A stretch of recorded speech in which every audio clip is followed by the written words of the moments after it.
HighGuard is being marketed as a new breed of FPS. Some people even called it the next Apex, but after putting real time into it, I don't think that comparison holds up at all.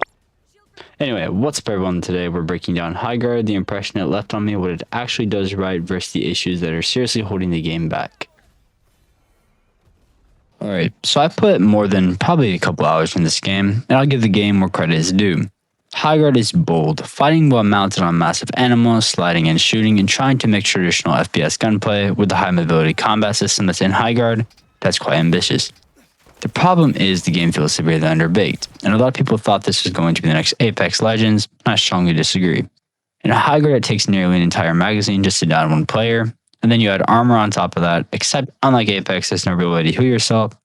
That makes fights feel less skill-based and more frustrating than it needs to be.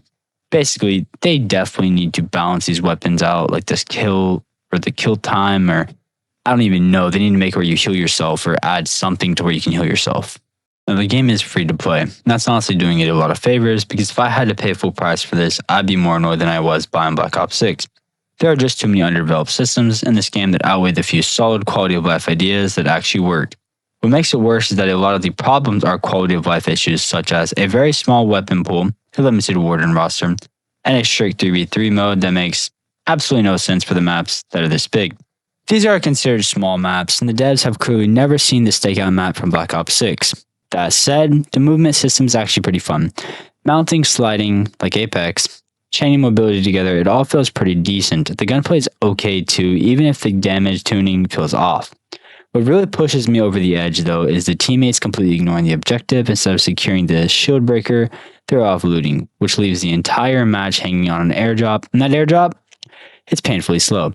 I'm talking make a sandwich question your life choices slow. It takes longer to hit the ground than it does to actually break the shield, and by the time it finally lands, the fight's already over, and the other team has already got the shield breaker and headed to your base. It's pretty stupid. Now, all this is pretty anecdotal. I do enjoy new mechanics and some of the weapon ideas, but I do completely reject the idea this game is Apex-like. If anything, it reminds me more of Concord, a hugely hyped game before the launch of the game and clearly underbaked at the release of the game. I only feel bad for the devs that wanted so much spotlight on their game. And this game also desperately needs performance updates. I'm running on one of the better graphics cards available. I'm locked at 49 FPS in the making of this video at least. And I'm using high settings and uncapped settings, but none of this seems to matter, and it's definitely not a hardware issue. Now, in the coming future, HighGuard could definitely be something special, but only if they fix the performance, expand the warden and weapon pools, and just fix all the jarring issues. And if anything, I do believe it will be better, and I don't think it'll be another Concord, but maybe that's just me having high hopes. Anyway, that's all for today. Drop a comment, let me know your take on HighGuard. Let me know if you want me to try any other games. I'll see you next time. Peace out.